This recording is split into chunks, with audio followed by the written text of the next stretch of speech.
Hey guys, before we go to the channel, ஒரு சின்ன ஒரு announcement, okay?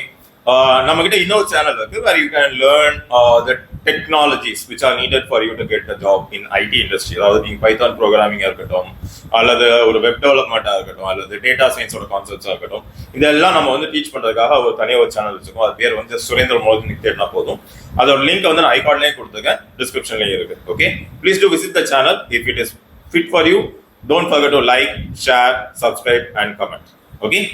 Hey guys, so இந்த வீடியோல நம்ம வந்து ரெஸ்யூமோட இம்பார்ட்டன்ஸ் தான் பத்தி பேச போறோம். ஓகே, நம்ம எல்லாத்துக்கும் நம்ம ஒரு ஜாப் அப்படின்னு பார்த்தோம் அப்படின்னா first thing we have to do is to apply for the job. And apply பண்ணும்போது நமக்கு வந்து நம்மளுடைய ரெஸ்யூம் தான் வந்து the first thing we give it to the people in the company, right?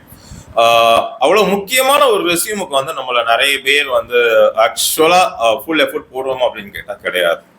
நாம என்ன பண்றோம் அப்படின்னா ஒரு ஜாப் பார்க்குறோம், நம்மகிட்ட ஒரு டிஃபால்ட்டா ஒரு ரெஸ்யூம் டெம்ப்ளேட் இருக்கு, அந்த ரெஸ்யூம் எடுத்து வச்சு ஓகே இதுதான் என்னோட ரெஸ்யூம் அப்படின்னு நம்ம கொடுக்குறோம். ரைட், இதுல என்ன பிரச்சனை, எப்படி வந்து நம்ம ரெஸ்யூமை பெட்டரா ஆக்குறது, அண்ட் இந்த ரெஸ்யூம் நம்மளுடைய ஜாப்ல வந்து எந்த அளவுக்கு ஒரு ரோலை பிளே பண்ணுது அப்படிங்கிறதெல்லாம் நாம வந்து இந்த வீடியோல பார்க்கலாம். ஓகே, பேசிக்கா உங்க ரெஸ்யூம் அப்படிங்கிறது என்ன சொல்றது, that is the actual proposal you are giving to that employer, ரைட்டா? ஸோ எனக்கு நீங்க வேலை கொடுங்க அப்படின்னு நீங்க கேட்குற அந்த ஒரு இது வந்து அந்த ரெஸ்யூம் தான். அண்ட் முன்னாடிலாம் ரெஸ்யூம் வந்து சிம்பிளாக இருக்கும், ஒரு பேசிக்காக என்னுடைய எஜுகேஷனல் டீட்டெயில்ஸ் அண்ட் என்னுடைய பயோடேட்டா இதெல்லாம் அது. ஸோ முன்னாடிலாம் பயோடேட்டா அப்படின்னு சொல்லி சொன்னாங்க, அதுக்கப்புறம் ரெஸ்யூம் ஆச்சு, அதுக்கப்புறம் கரிக்குலம் வீட்டே ஆச்சு. So there are like evolution of these resumes, ரைட்டா? இப்படி எடுத்துக்கோங்க, பேசிக்காக அந்த ரெஸ்யூம் அப்படிங்கிறது நீங்கள் அந்த ஆர்கனைசேஷனில் உங்களை இன்டர்வியூ பண்ணக்கூடிய அந்த பர்சனுக்கு நீங்கள் எழுதக்கூடிய லவ் லெட்டர்னு வச்சுக்கோங்களேன், ரைட்டா? நீங்க எப்படி வந்து ஒரு நீங்க லவ் பண்ற பர்சனுக்கு ஒரு லெட்டர் எழுதுவீங்களோ அந்த மாதிரி you have to do this. So ஏன் நான் அந்த அனாலஜி எப்பவுமே எடுக்கிறேன் அப்படின்னா, when you are doing the other thing, right, you actually spend time. ஆனா இன்னைக்கு யாரும் லவ் லெட்டர் எழுதுறாங்களான்னு தெரியல, but in my generation yes it was there, and young generation it was almost done. எங்களுக்கு முந்தின ஜென்ரேஷன்லாம் it was there. Okay, it is basically என்ன சொல்றது, அதுதான் உங்களை வந்து ஃபர்ஸ்ட் லெவல் நீ இன்டர்வியூக்கு வரணுமா வேண்டாமான்னு டிசைட் பண்றதே அந்த ஒரு ரெஸ்யூம் தான். அண்ட் இப்போ என்ன பிரச்சனை ஆகுது அப்படின்னா, உங்க ரெஸ்யூம் வந்து actually it is being filtered first level by and artificial intelligence, ATS அப்படின்னு சொல்லிட்டு ஒரு சிஸ்டம் இருக்கு. மனுஷங்கள்லாம் உட்காந்து வாசிக்கிறதில்ல, ஃபர்ஸ்ட் வந்து அந்த சாஃப்ட்வேர் வந்து வாசிச்சு அனுப்புனதுக்கு அப்புறம் தான் அது வந்து ஒரு ஹியூமனோடைய இன்ட்ராக்ஷனுக்கு அது வந்து வரும், ரைட்டா? அப்போ த கொஸ்டின் ஹியர் இஸ், அப்போ என்னோட ரெஸ்யூம் எப்படி இருக்கணும்? ஓகே, ஒரு சில டிப்ஸ் அண்ட் ட்ரிக்ஸ் வந்து நீங்க ரெஸ்யூம்ல ஃபாலோ பண்ணா அது வந்து பெட்டர் ரிசல்ட் கொடுக்கும். ஃபர்ஸ்ட் ஒன், உங்க ரெஸ்யூம் வந்து ஒரு நல்ல ஸ்டாண்டர்டைஸ்டு ஸ்ட்ரக்சர்ல வைங்க. கண்ணா பின்னான்னு அங்கிட்டு கொஞ்சம் இங்கிட்டு கொஞ்சம் அப்படின்லாம் இல்லாம ஒரு நல்ல தெளிவான லெஜிபிளான ஃபாண்ட்ல ஒரு ப்ராப்பரா ஆர்கனைஸ், செக்ஷன் வைஸ் ஆர்கனைஸ் பண்ணுங்க. ஓகே, ஃபர்ஸ்ட் உங்களுடைய இன்ட்ரோடக்ஷன் ஓவர்வியூ கொடுங்க, கரியர் அப்ஜெக்டிவ் கொடுங்க, அதுக்கப்புறம் உங்களுடைய எக்ஸ்பீரியன்ஸ் இருந்தால் எக்ஸ்பீரியன்ஸ், அல்லது நீங்க வந்து ஏதாவது சர்டிஃபிகேஷன்ஸ் கூட தேவையில்லை, உங்க எக்ஸ்பீரியன்ஸ், அதுக்கப்புறம் உங்களுடைய எக்ஸ்பீரியன்ஸோட டிஸ்கிரிப்ஷன், உங்களுடைய எஜுகேஷன், இந்த மாதிரி you have to organise your resume, ரைட்டா? ஸோ ரெஸ்யூமுக்கு இதுதான் ஃபார்மேட் அப்படின்றது இல்லை. ஓகே, பட் ஒரு சில பெஸ்ட் ப்ராக்டிசஸ் இருக்கு. ஓகே, நீங்க ரெஸ்யூமை வந்து எப்பவுமே நாமளா பிடிஎஃபாவே அனுப்புங்க, don't send it as a Word document. Okay, and yeah, so அதில் யூஸ் பண்ணக்கூடிய கான்டாக்ட் டீட்டெயில்ஸ் ரொம்ப முக்கியம். அந்த ரெஸ்யூம்ல வந்து they should be able to contact you. அதனால ஒரு நல்ல டீசெண்டாக ஒரு கான்டாக்ட் டீட்டெயில்ஸ். ஸோ இந்த இமெயில் ஐடிலாம் ரொம்ப ஃபங்கியாக வச்சுருப்பாங்க, அதாவது லைக் hotty@hotmail.com. ஓகே, ஸோ அதெல்லாம் வந்து சும்மா பார்க்கறதுக்கு வந்து நல்லா இருக்கும். ஓகே, ஸ்வேதா அப்படின்னு வந்து அவங்க பேர் வந்து sweety@gmail.com அப்படின்னு சொல்லுவாங்க.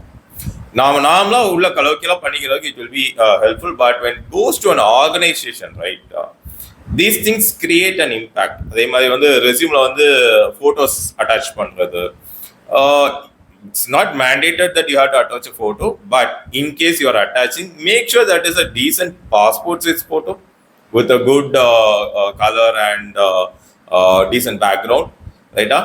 And experience போடும்போதும் make sure you are putting your experience concise. சும்மா வளவளன்னு எழுதாம அதுக்காக வந்து கன்சைஸ்னு உடனே ரொம்ப சுருக்கிடவும் கூடாது. It should convey what you have done, ரைட்டா?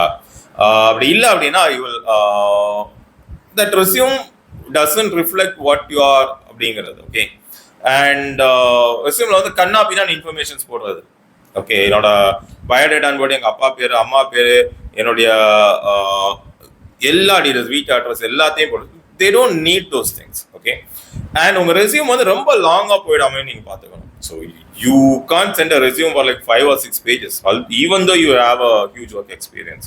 இப்போ எனக்கு வந்து ஒரு 7 கம்பெனி 8 கம்பெனி ஒர்க் எக்ஸ்பீரியன்ஸ் இருக்குன்னா மென்ஷன் ஆல் த 8 கம்பெனிஸ், எந்தெந்த டைம் டியூரேஷன் சொல்லிட்டு மேபி எக்ஸ்பிளைன் த லாஸ்ட் 2 கம்பெனிஸோட ஒர்க் எக்ஸ்பீரியன்ஸ். ஓகே, ஒரு ரெஃபரன்ஸுக்குன்னு ஒரு செக்ஷன் வச்சுக்கோங்க.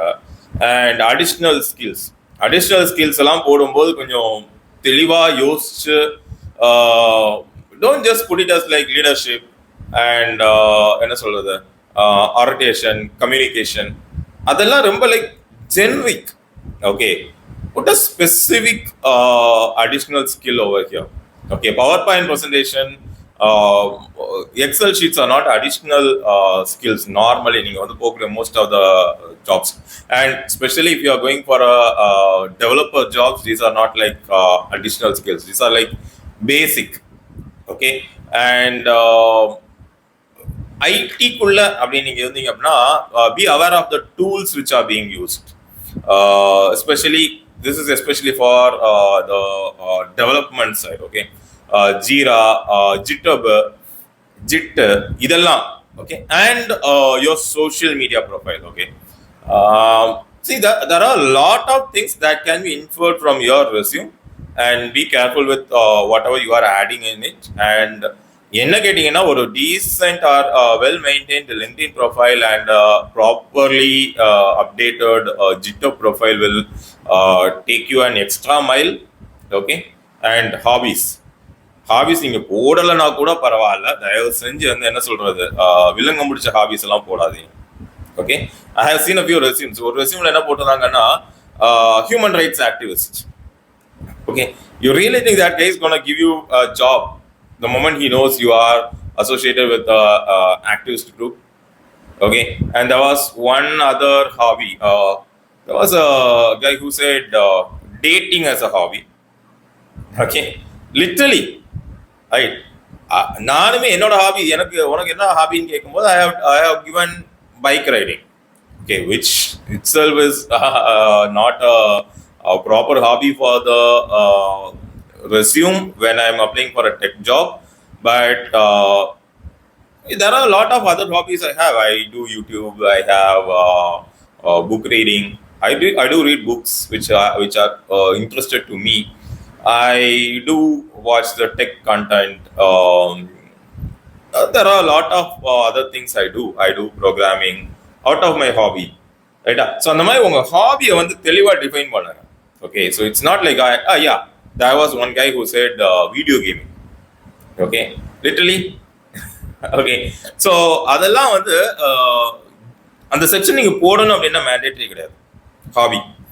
And don't put your strengths and weakness in your resume. That is something only you can explain it to your interviewer, right? Just because anga space irukandaka strength and weakness podadinga. Okay, but if I say I am weak in database அப்படினு சொன்னீங்கன்னா what is the point? So you might be weak in database when it goes to a super advanced level. Okay, but you say I am weak in database, don't, the interviewer will immediately reject that. There's a good chance, right?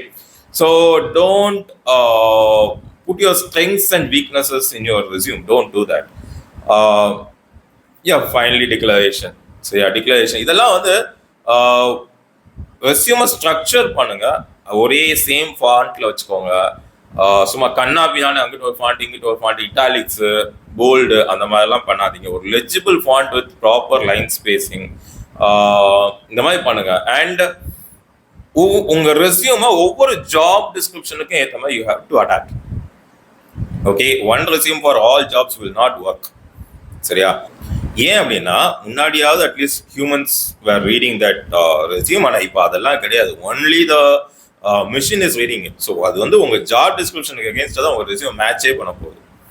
Unless until it finds a good match against the job description, it is not even going to suggest your resume to the next level. சரியா?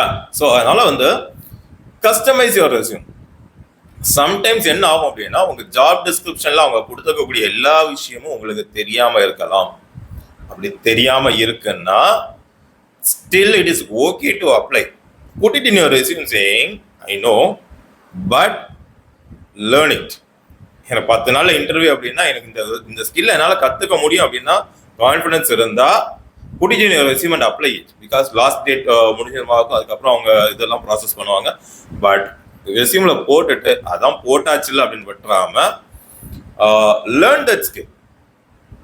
Okay, எல்லாருக்கும் job டிஸ்கிரிப்ஷன்ல போட்டிருக்க எல்லா விஷயமும் தெரியுமா அப்படின்னு கேட்டா கிடையாது.